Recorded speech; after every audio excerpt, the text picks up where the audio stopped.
Reality बताई जाए कि आखिरकार पीएसए लगा वो कैसे लगा है।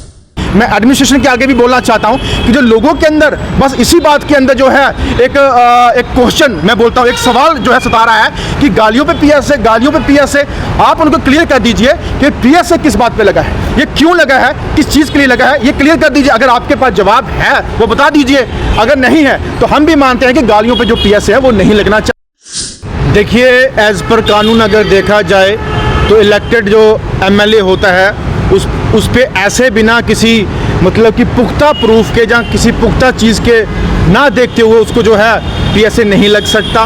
लेकिन जो डीसी डोडा हैं उनके साथ जो उन्होंने ऐसी नोकझोंक की है, उनकी फैमिली के ऊपर, माँ बाप के ऊपर, या उनके बच्चों के लिए बोला, या बीवी के लिए बोला, या उनको पर्सनली दल्ला या दलाल बोला, या तेरे मुंह पे थूकना बोला, ये जो वर्ड हैं ये वर्ड नहीं दर्शाते एक सिलेक्टिव एमएलए को।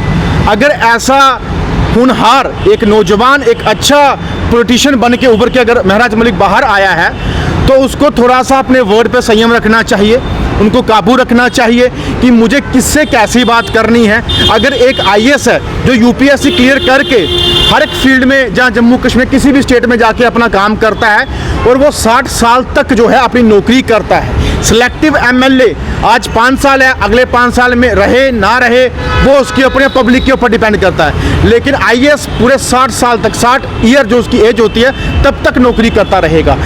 एक पॉलिटिशियन और एक जो एडमिनिस्ट्रेशन है उनका कोऑर्डिनेशन आपस में मिलके मेल जोल करके जो है पब्लिक और जनता का काम निकालने का होता है, पब्लिक को काम करवाने की बात होती है। लेकिन अगर आपस में इनकी लड़ाई और नोकझोंक रहेगी तो पब्लिक जनता जो है बीच में पिसेगी, उनका काम नहीं होगा।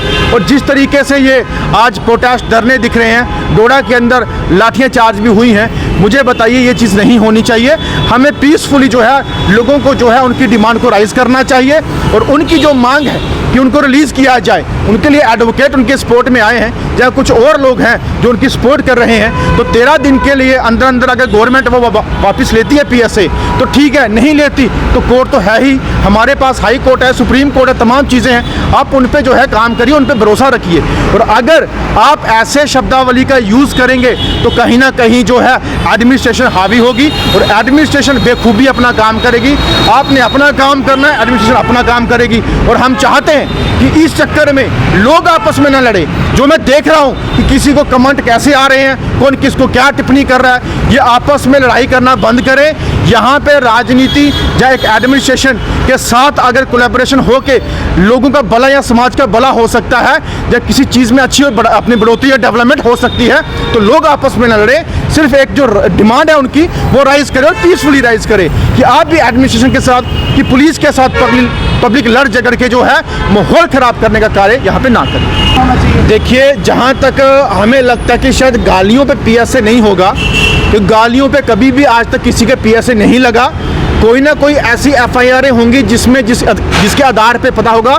ये तभी आप क्लियर बोल सकते हैं जब आपको अंदर का फैक्ट पता होगा कि उसका पीएसए लगने का तरीका क्या है। डोजर जो आपके पास आया है उस एफआईआर में सब कुछ लिखा होगा कि किसके आधार पे कैसे पीएसए लगा है, तो वो जो है उसकी रियलिटी बताई जाए कि आखिरकार पीएसए लगा वो कैसे लगा है। मैं एडमिनिस्ट्रेशन के आगे भी बोलना चाहता हूँ कि जो लोगों के अंदर बस इसी बात के अंदर जो है एक क्वेश्चन, मैं बोलता हूँ एक सवाल जो है सता रहा है कि गालियों पे पीएसए, आप उनको क्लियर कर दीजिए कि पीएसए किस बात पे लगा है, ये क्यों लगा है, किस चीज़ के लिए लगा है, ये क्लियर कर दीजिए। अगर आपके पास जवाब है वो बता दीजिए, अगर नहीं है तो हम भी मानते हैं कि गालियों पे जो पीएसए है वो नहीं लगना चाहिए। बाकी अगर कुछ और उन्होंने क्रिमिनल कार्य किए हैं या कुछ और चीज़ें की हैं तो उसके ऊपर अगर पीएसए लगा है वो भी लोगों के आगे या पब्लिक के आगे, या उनके जो लोग प्रोटेस्ट कर रहे हैं उनके क्लियर कर दीजिए, सारा साफ मामला हो जाएगा कि पीएसए है किस बात के लिए।